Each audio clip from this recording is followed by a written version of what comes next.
વિદ્યાર્થી મિત્રો, નસમા કપડવંશી સાર્થક વિદ્યા મંદિરમાં આપનું સ્વાગત કરું છું। ધોરણ 6 પાઠ 6 વિષય હિન્દી કે જે આપણે અધૂરો પાઠ છે ન્યાય, એમાં એક અલી ખ્વાજા છે અને વાજીદ છે, બંને મિત્રો હોય છે।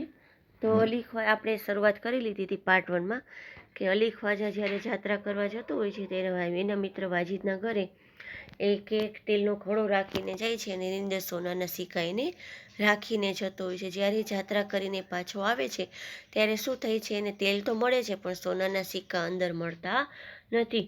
તો બંને વચ્ચે ખૂબ જ ઝઘડો થાય છે અને પછી ઝઘડો કરતાં કરતાં બંને ક્યાં જાય છે, કાજીની અદાલતમાં જાય છે। એટલું આપણે કર્યું હતું।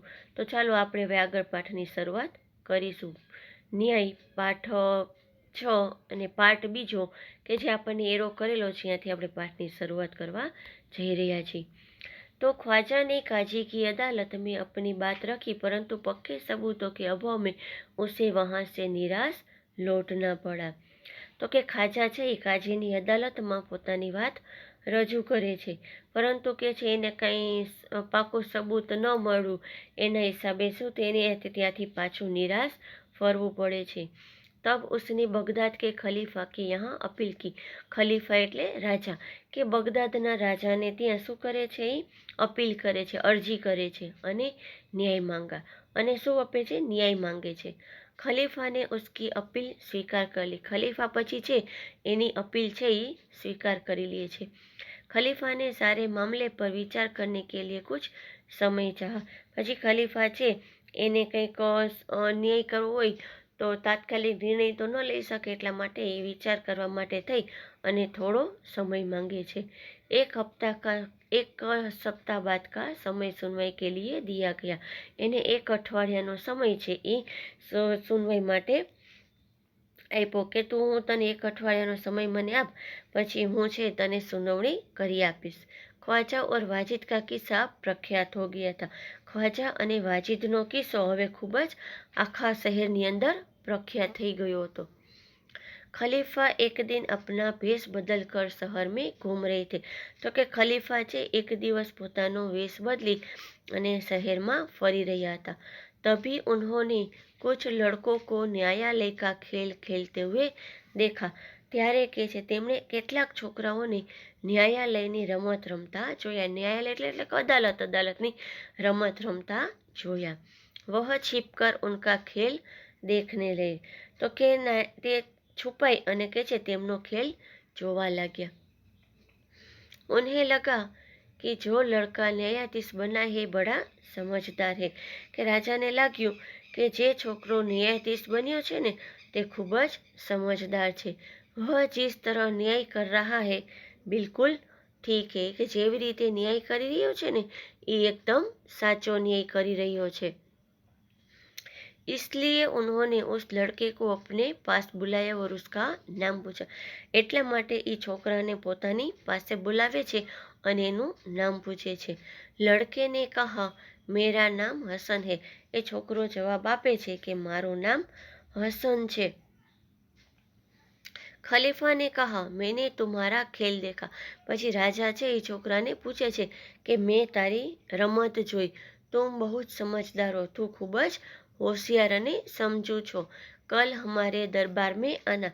કાલે કે છે અમારા દરબારમાં આવજે, એમ કહીને રાજા છે એ ત્યાંથી જતો રહે છે। अगले दिन खलीफा के दरबार में अली ख्वाजा वाजिद और हसन उपस्थित हुए। પછી તો કે છે બીજા દિવસે કે છે અલી ખ્વાજા, હસન અને વાજીદને દરબારમાં બોલાવવામાં આવ્યા। શું કામ એને? તો કે જે હસન નામનો છોકરો છે એને કે છે ન્યાયાધીશ બની અને જે રીતે નિર્ણય કર્યો હતો તો રાજાને એમ થયું કે આ પણ નિર્ણય સારી રીતે કરી શકશે, એટલા માટે ખલીફાએ અલી ખ્વાજા, વાજીદ અને હસનને પણ બોલાવેલા હતા।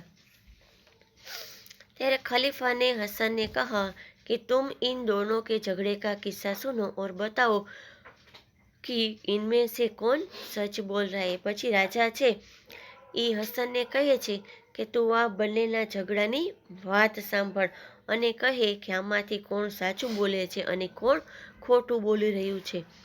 હસન ને દોનો કી બાતે ધ્યાન સે સુની। હસન પછી છે એ બંનેની વાતો ધ્યાનથી સાંભળે છે. હસન કે છે પહેલાં અલી ખ્વાજાને પૂછે છે, પછી અલી ખ્વાજા છે એ પોતાની સારી હકીકત છે બધી જણાવે છે. પછી વાજિદને પૂછે છે તો વાજિદ પણ એની વાત બધી જણાવે છે. પછી બંનેની વાત ધ્યાનથી સાંભળે છે. ફિર ઉસને દો તેલીઓ કો બુલવાયા. પછી છે એ પોતાના દરબારમાં કે છે રાજાને કહે છે કે મારે 2 તેલીઓની જરૂર છે. તો રાજા છે એ 2 તેલીઓને બોલાવે છે. તેલીઓ કે જેને તેલની પરખ હોય, તેલ જે વેચતા હોય ને એ લોકોને તેલની વધારે જાણકારી હોય, એવા 2 તેલીઓને બોલાવે છે. થોડી દેર મેં 2 તેલી આગે. થોડી વાર થયું ત્યાં તો 2 તેલી આવી ગયા. हसन ने उनसे कहा आप इस घड़े के तेल की जांच कीजिए और बताइए इस घड़े में तेल कितना पुराना है. હસન પછી 2 તેલીઓને બોલાવે છે અને કહે છે કે આ ઘડાની તેલ તમે તપાસ કરો અને મને કહો કે આ ઘડામાં તેલ કેટલું જૂનું છે. પુરાના એટલે જૂનું છે. આ ઘડાની અંદર તેલ કેટલું જૂનું છે. दोनों तेलियों ने बारी बारी से तेल को देखा, सूंघा और चखा. પછી બંને તેલીઓ છે વારાફરતી તેલને જોવે છે, સૂંઘે છે અને ચાખે છે. કેમ કે તેલીઓની પરખ હોય છે કે તેલને જોવાથી પણ એને ખબર પડી જાય, સૂંઘવાથી પણ ખબર પડી જાય અને ચાખવાથી પણ એમને ખબર પડી જાય કે તેલ કેટલું જૂનું હશે આની અંદર. તો તેલી છે એ વારાફરતી બંને તેલ જોવે છે, સૂંઘે છે અને ચાખે છે. ફિર આપના નિર્ણય દિયા. પછી તે છે પોતાનો નિર્ણય જણાવે છે. ઘડે કા તેલ 2 મહિને પુરાના લગતા હે. પછી બંને તેલીઓ છે એ પોતાનો નિર્ણય કહે છે કે આ ઘડાની અંદર તેલ છે એ 2 મહિના જૂનું છે. इससे ज़्यादा नहीं वे बोले. તો બંને બોલે છે કે આથી વધારે જૂનું નથી. કે છે 2 મહિના પહેલાંનું તેલ આની અંદર લાવીને નાખેલું છે, એથી વધારે જૂનું નથી. दोनों तेलियों की बात सुनकर वाजिद तो घबरा गया. પછી તેલીની આવી સાચી વાત સાંભળીને વાજિદ તો શું થાય છે, ગભરાઈ જાય છે. અલી ખ્વાજા ખુશ હોકર બોલ પડ્યા. પછી આ વાત સાંભળીને અલી ખ્વાજા તો ખૂબ રાજી થઈ જાય છે અને ખુશ થઈને બોલી ઉઠ્યો, હુજૂર મેં તો 6 મહિને પહેલે મક્કા કી યાત્રા કરને ગયા હતા. કે જે હુજૂર હું તો 6 મહિના પહેલાં મક્કાની યાત્રા કરવા ગયો હતો. તભી મેને તેલ ખરીદ્યા હતા. ત્યારે મેં તેલ ખરીદી અને આ ઘડાની અંદર નાખ્યું હતું. તો હવે બધા લોકોને ખબર પડી ગઈ કે આમાં સાચું કોણ બોલે છે, અલી ખ્વાજા કે वाजिद के छे. तेलियों और अली ख्वाजा की बात सुनकर सबको वास्तविकता का ज्ञान हो गया. પછી તો આ બંને તેલીઓની અને અલી ખ્વાજાની વાત સાંભળી અને બધાને છે એ સાચી વાસ્તવિકતાનું જ્ઞાન થઈ ગઈ. બધાને સાચી હકીકતની ખબર પડી ગઈ કે કોણ સાચું બોલે છે અને કોણ ખોટું બોલે છે. ખલીફા કો ન્યાય કે લીએ સબૂત મિલ ગયા. તો ખલીફાને છે એ ન્યાય કરવા માટેનું સબૂત મળી ગયું. શું? તો કે તેલીઓ દ્વારા ખબર પડી ગઈ કે આ તેલની અંદર તેલ 2 મહિના જૂનું છે, જ્યારે અલી ખ્વાજાએ 6 મહિના પહેલાં તેલ ભરેલું હતું. એટલા માટે ખલીફાને સબૂત મળી ગયું હતું. खलीफा ने हसन को धन्यवाद दिया और वाजिद से कहा. ખલીફા છે એ હસનનો ખૂબ આભાર માને છે અને વાજિદને કહે છે, आपने अली ख्वाजा के घड़े से तेल और मोहरे निकाली है. વાજિદને કહે છે કે તે અલી ખ્વાજાના ઘડામાંથી એક તો સોનાની મોહરે પણ નીકાળી લીધી અને એના ઘડામાંથી તેલ પણ કાઢી લીધું છે. આપ ઉન્હે વાપિસ કીજીએ. તમે એને તેલ અને છે એ સોના મોહરો છે એ પાછી આપી દો. ઓર ચોરી ઓર વિશ્વાસઘાત કે અપરાધ કી સજા ભુગતી. પછી તમે જે સોના મોહરોની ચોરી કરી છે અને અલી ખ્વાજા ઉપર જે વિશ્વાસઘાત કર્યો છે, દગો કર્યો છે, એની કે અપરાધની સજા ભોગવવા તૈયાર થઈ જાઓ. ખલીફા ને હસન કો બહુ જ સારા પુરસ્કાર દિયા. કે ખલીફાએ છે હસનને ખૂબ જ મોટું બધું ઇનામ પણ આપ્યું. खलीफा के दरबार में उपस्थित सभी लोगों ने हसन की सूझबूझ और न्याय की पूरी प्रशंसा की. તો કે ખલીફાના દરબારમાં કે હાજર સૌ લોકોએ કે જે હસનની સૂઝ અને સમજણ અને ન્યાય માટે કે છે ખૂબ સારા વખાણ કર્યા. આવી રીતે છે અલી ખ્વાજા અને વાજિદનો ઝઘડો છે એ ક્યાં કાજીની અદાલતમાં ગયા તો ત્યાં ઝઘડાનું સમાધાન થયું નહીં. પછી એને કે છે ખલીફાને ત્યાં જવું પડ્યું અને ન્યાય માંગવો પડ્યો. તો ખલીફાએ પણ એક નાના એવા છોકરાની મદદથી એને સાચો ન્યાય આપ્યો અને કે છે એ ન્યાય કરવામાં કે છે હસન નામના છોકરાએ એને મદદ કરી.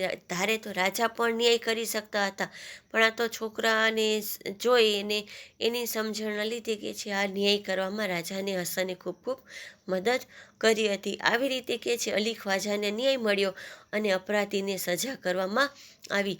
તો આના ઉપરથી આપણને વિદ્યાર્થી મિત્રો શું જાણવા મળે છે કે આના ઉપરથી આપણને જાણવા મળે છે કે આપણે આપણા મિત્ર જો રાખવા હોય ને તો આપણે મિત્ર સાથે કોઈ દિવસ આવો દગો કે વિશ્વાસઘાત કરવો જોઈએ નહીં. અને આવી રીતે આપણે કોઈની વસ્તુ આપણી પાસે પડેલી હોય તો આપણે એની વસ્તુ છે એ પૂરી ઈમાનદારીથી એને આપણે પાછી દઈ દેવી જોઈએ, કે ન કોઈ આપણે એની લઈ લે કે ચોરી કરી લેવી જોઈએ નહીં. તો આ પાઠ દ્વારા આપણને એ જાણવા મળે છે કે આપણે આપણા મિત્ર ઉપર હંમેશા ભરોસો રાખીશું, આપણે વિશ્વાસઘાત કરીશું નહીં, અને કોઈ પણ જાતની કોઈ પણ ગમે તે વસ્તુ હોય તેની આપણે ચોરી કરીશું નહીં, અને આપણે આપણા મિત્ર ઉપર પૂરેપૂરો વિશ્વાસ રાખીશું અને વિશ્વાસ રાખવામાં આપણે એની ખૂબ મદદ કરીશું. આ પાઠ આપણે પૂરો કરવા જઈ રહ્યા છીએ. હરિઓમ અસ્તુ.